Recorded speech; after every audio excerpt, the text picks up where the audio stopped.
Alright, makakasama po natin ngayong umaga. Siya po ay isang psychologist and psychometrician, si Professor Justine or Professor Ray Nahodera Chavez. At siya rin po ay isang doktor. Alright, tanong natin kung Doctor of Medicine or Psychology. Magandang umaga, Professor Justine. Magandang umaga po, Miss Nina and Sir Megs. Maulang umaga po Opo. sa ating lahat. Well, Opo. Prof, tama ba? Doctor of Psychology or Medicine or ano po?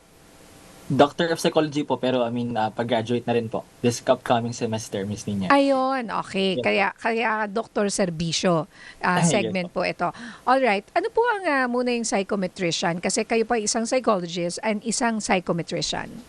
Ang differences po ng psychologist at psychometrician, Miss Nina, when you say psychologist, we do the therapy sessions, we do the diagnosis, pero on the end of psychometrician po, sila pong gumagawa ng testing process before we can confirm yung mga results po. Kumbaga po parang nurse and doctors po. That's the big difference. Parang ganun po. Okay. So, unahin po natin itong ang nangyaring trahedya sa Ateneo de Zamboanga kung saan malaking usapin po ngayon yung kaligtasan ng ating mga estudyante at mental health. Hindi lang ng mga estudyante ng kundi yung buong komunidad or let's say buong bansa dahil marami po sa atin nang hindi makatulog dahil nga sa mga nangyari kahapon dyan sa Zamboanga. So, paano po yan bilang isang psychologist? Para po sa inyo, ano po ba ang karaniwang nagtutulak sa isang bata o estudyante para gumawa ng ganitong klase ng karahasan? I mean, this is very rare and kumbaga this is only the second shooting incident, no? Hopefully the last. That we've heard in our country po. Yan po. Actually po, Miss Nina and Sir Megs, actually po kung titignan po natin yung case itself, hindi po natin kasi pwedeng i-conclude agad that there's a specific reason. Kumbaga po, maraming possible reasons. Possible, it comes from the family, yung violence. Pangalawa, it can be the possibilities of bullying. May nakikita rin po kung possible of harassment as well, sexual harassment. So, there's a multiple possibilities po. And usually po, if you'll be looking at the case itself lang po, solely, possible po yung bata is very emotionally distressed. Tsaka po yung angerness niya, yung aggressive behavior, napakataas po kasi kung titignan po natin yung pinaka-live stream po ng video, para ka po nasa video game, kumbaga. Kaya po yung way of, lalo po yung paghawak ng baril, even, it's very alarming kasi po hindi po magiging ganun yung way of handling of the gun itself. Kasi kung wala pong proper exposure dun sa pinaka-violence. Kaya po very alarming kasi po parang merong fascination po or meron siyang fascination dun sa weapon eh. Kasi po kayang-kaya niya magpalit agad ng guns in just a few seconds eh. Kaya po kailangan makita natin yung possible exposure hindi lang po sa external, sa labas, but also in the home, sa bahay. Kaya kailangan po magkaroon ng proper na linaw. Ano po bang main reason bakit nagkaroon ng ganong development dun sa bata? Paano po siya na-expose? Paano niyo po naintindihan yung tamang paggamit ng baril?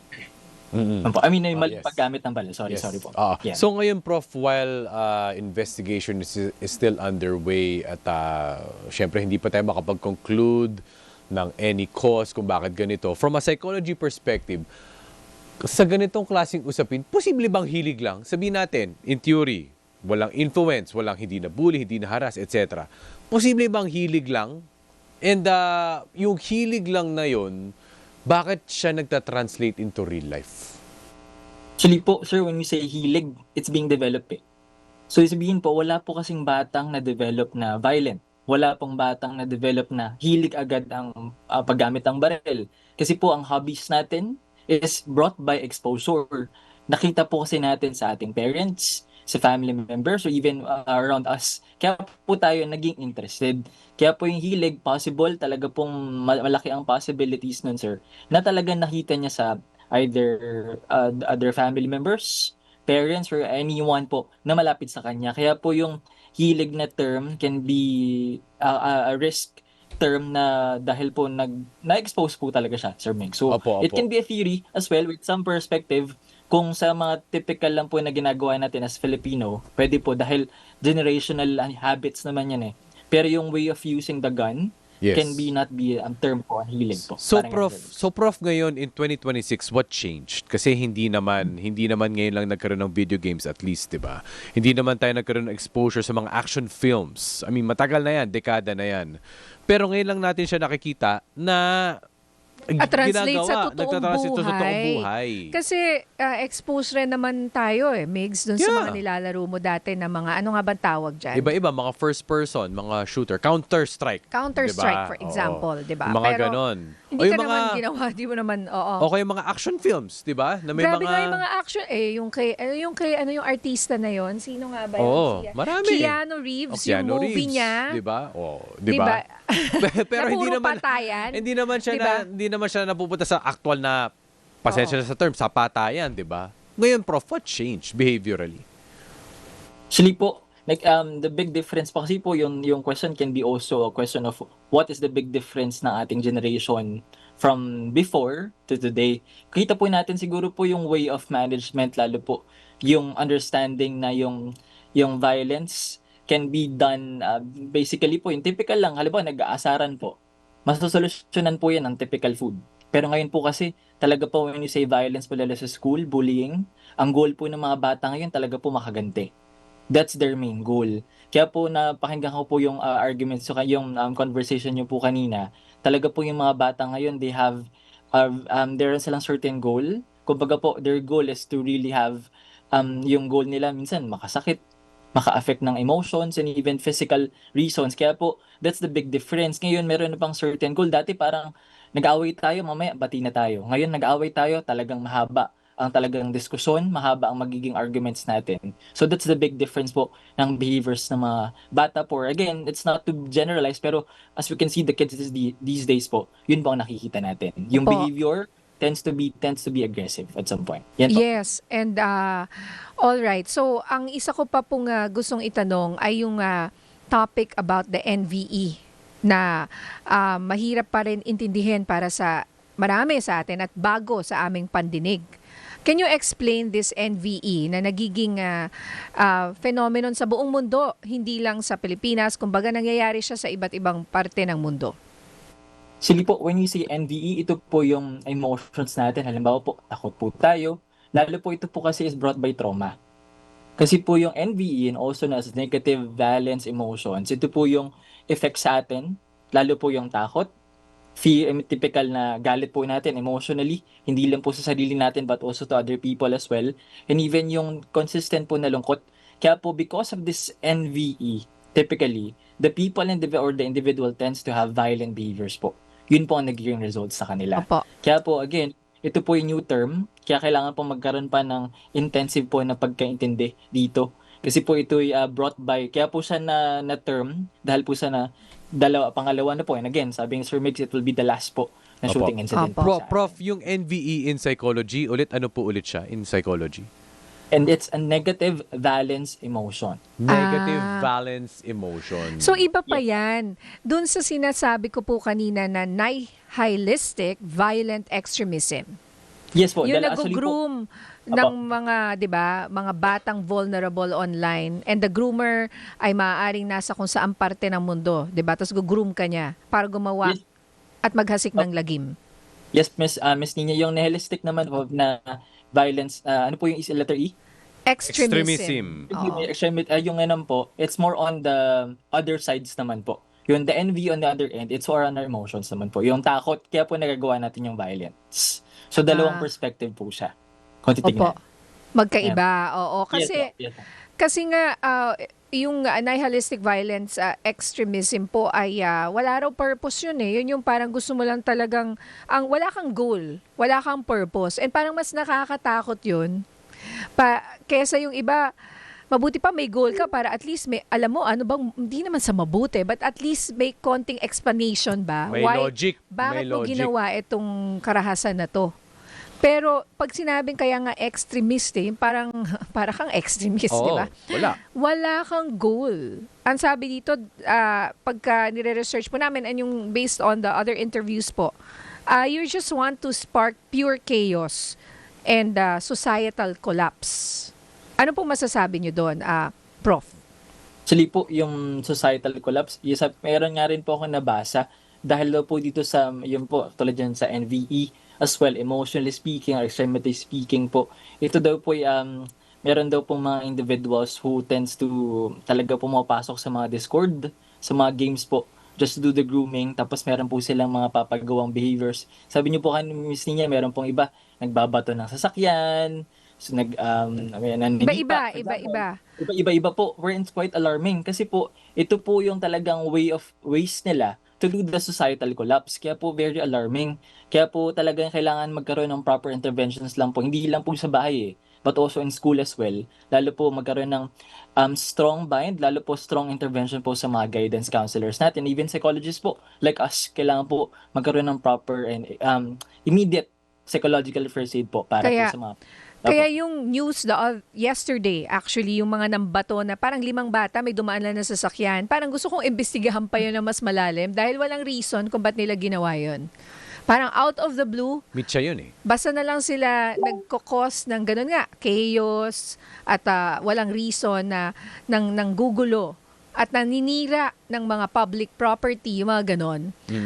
Pwede rin naman sa mga gang, pwedeng para makasali. Minsan, ano rin yan Initiation, rights. Initiation, oo. Oo. Pero pwede rin siyang initiation doon sa loob ng Pwede rin. NVE na Oo. sinasabi natin. Yung groomer mo, pinapagawa sa'yo yun. Tapos yung iba naman, pinapagawa yun dahil binablackmail. Yun na nga. Kahit ayaw gawin ng bata, pero Kailangan meron niyang na siyang, gawin, kunyari, quote-unquote. masiselan na litrato or whatever, so mapipilitan siyang gawin. Unang-una mga kids, huwag kayong magpadala ng masiselang litrato Unang-una, Actually, hindi paalala lang kids, pati lahat pati adults. adults Wala, Pati mga wag po.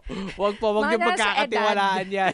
Yung mga dapat mature na. Oo, wag. Never, ever. Babalikan kayo. Oo, tama. Oo. Yung mga naka-catfish, wag po, wag po. Anyway. Okay, ibang usapan Ibang na rin yan, usapan. pero- Hindi, totoo Oo. naman eh. Hindi, Pero kasi, totoo, it can be part of it. Can be part Diba? of it, oo. Opo. So, kailangan mapagsabihan ngayon, Prof. Justin, yung mga bata dahil nabablackmail sila. Oo, wag nila ilagay yung sarili nila na mako-compromise sila. Di ba, Prof?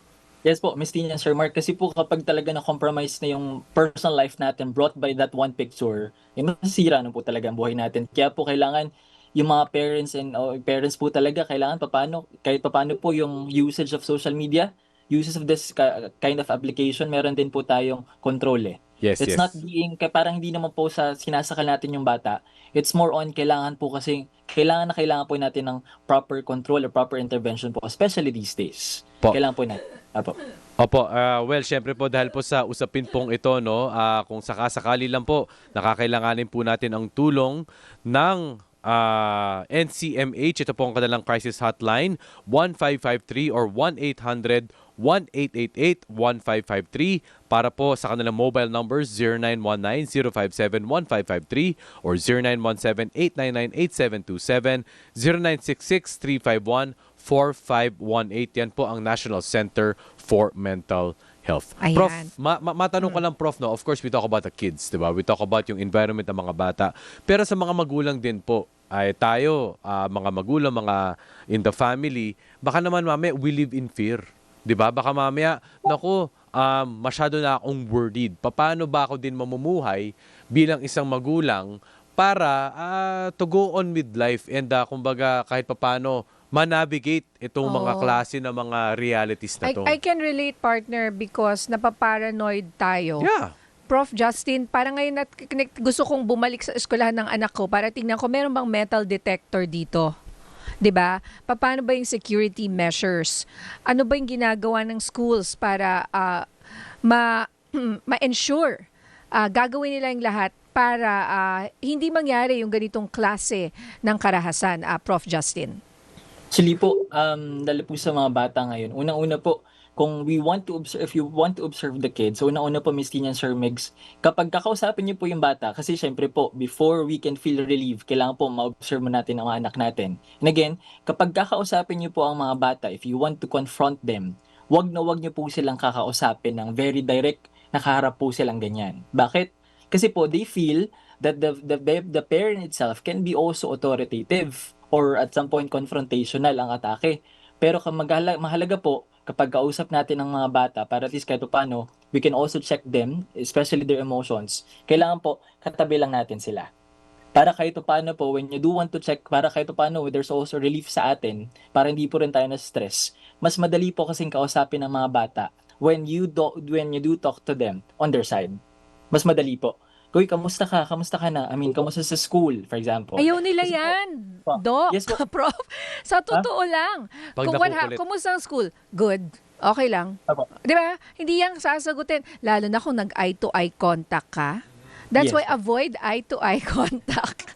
Yes po, Miss Di ba, Nina. I learned that, alam mo, nag-uusap kami mga magulang, kaya maganda yung naglalakad kayo sa mall, bigla na siya nagkwento, nagda-drive ka, di ba, nagda-drive ka, katabi mo siya, napapakwento yung anak mo. Yung mga ganun ba, tama po kayo, hindi confrontational, no? Yes po. Yes, Prof. Miss Nina. Kasi po kapag ganun po ang approach, even yung kahit food po, may kasamang food kapag nag-uusap kayo. Kasi it also interests the discussion. Kasi po, again, kahit ano pong gawin natin to relieve ourselves, kung nag-aalala po tayo sa anak natin, hindi rin tayo makapag-focus. Kaya importante po na mahalaga na through the body language pa lang po, or body posture, nasisimulan na natin how to communicate with them po. Apa. Important. Apo. And ngayon may next question po, dahil nga sa nangyari ngayon at nakikita natin yung kumakalat na video na very, very disturbing and distressing na sinabi nga na wag nang i-share, di ba?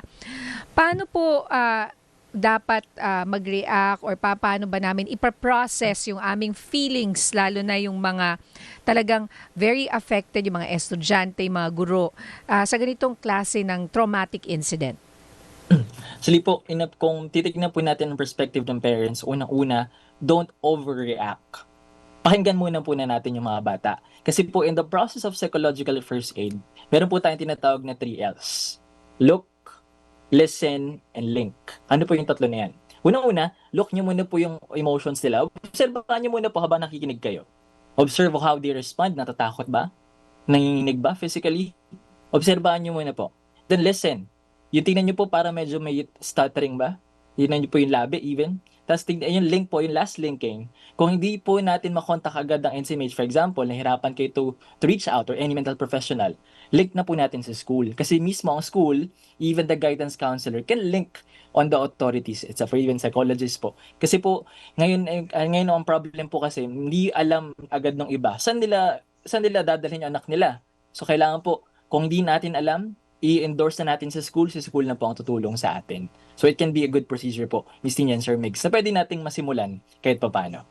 Yun po. So, sa mga magulang po na nakikinig ngayon, paano ba namin kakausapin yung mga anak namin, lalo na yung mga bata? Kasi hindi maiiwasan na pag-usapan, makita sa TikTok, makita sa Instagram, sa Facebook. Paano ba namin kakausapin yung anak? Kasi yung una ko reaction, ayokong kausapin yung anak ko. Gusto ko siyang i-shield na baka hindi naman niya alam. Ayokong pag-usapan. Pero sa totoo lang ay hindi eh. Nalalaman nila in Malalaman one at way or malalaman another. Opo. Lalo na kung kunyari 12 years old yung bata. Paano po namin kakausapin yan sa ganitong klase ng insidente, Prof? Actually po, Ms. Tina and Sir Migs, unang-una po, importante rin po that we can also start doing the practice na sabay kayo nanonood ng balita. Bakit po, Sir Migs, Ma'am Nina? Kasi po, usually, kapag ang bata po, typically, sabay mo manood ng balita, again, it's not to force them to watch the news, but also to encourage them. Halimbawa po, may nakita kayo sa TV, sa screen, tapos meron pong isang case na yung bata po, na sagasaan, kahit tumatawid naman sa pedestrian lane, for example. Tapos, anong gagawin mo pag ganyan? Wait, iwasan mo na yung paglalagay ng earphone sa pagtatawid. Yung mga ganyan po. Kasi, if you can ask the kid, for example po, on a certain situation kung anong gagawin nila, nag-i-improve po yung critical thinking ng bata. It can also be good practice. And also, pwede rin po natin gawin na, halimbawa po, nahirapan po yung individual na communicate, lalo po yung bata. You can also encourage them na, kaya po sa school, meron din pong pinapractice na merong peer buddy, kung tawagin. For them to feel secure sa school, may kasama po sila para at least yung fear nila sa school can also be lessened. So may mga ganyang practices din po. And then pangatlo, meron din po in-encourage ngayon, Ma'am Nina and Sir Migs, na bago po mag-enroll ang bata sa school, in-encourage din po sila na magkaroon ng mental health certificate to confirm and to check yung bata po is mentally stable. Kahit paano po para pag binigyan sila ng mga difficulties or uncertainties na mabigat sa kanila, kaya po nila. So sana po magkaroon ng ganong exposures po yung mga bata these days. Ayan, Yan po. pwedeng pag-isipan ng ating mga mambabatas na 'di ba minsan bago ka pumasok sa eskwelahan, yung ibang school nagre-require na nagpa-check ka ba ng mata, 'di ba? Yung vision mo or kailangan nakabakuna ka, may bakuna ka nito. Ngayon, kailangan mo na ng mental health certificate. Oo.